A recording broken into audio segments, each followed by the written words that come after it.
Imagine a chess piece that can leap over others, influencing a wide array of squares from a single point.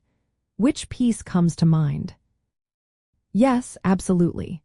A centralized knight is one of the most potent positional weapons in chess, often transforming into a dominant piece that controls key squares and restricts your opponent's play.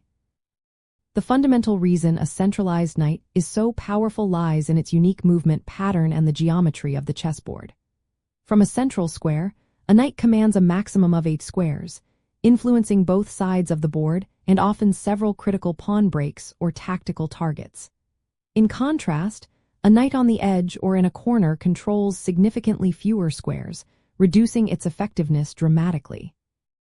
This expanded reach allows the centralized knight to exert pressure across a wider area, making it a critical hub for both offense and defense.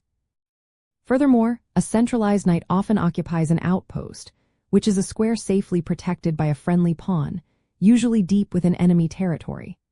From this outpost, the knight cannot be dislodged by an opposing pawn, forcing the opponent to commit valuable pieces to its containment or exchange. This not only ties up their forces but also creates potential tactical opportunities, as the knight can suddenly jump to attack vulnerable targets or support an advance.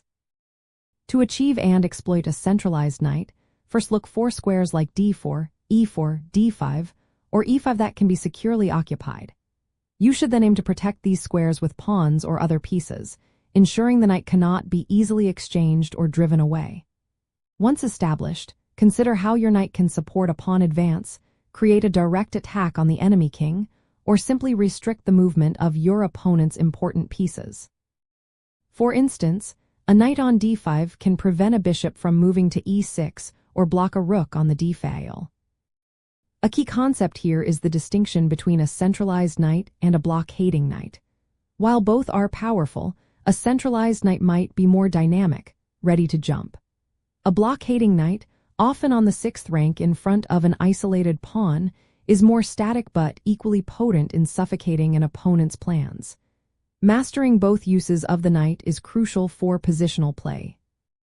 Grandmasters often refer to a well-placed knight as being worth more than a rook due to its versatility and ability to jump over obstacles. Understanding and actively seeking to centralize your knights will significantly enhance your positional game. It allows you to create lasting advantages, restrict your opponent, and set the stage for both tactical opportunities and long-term strategic success, ultimately leading to a deeper appreciation for the subtle power of every piece on the board.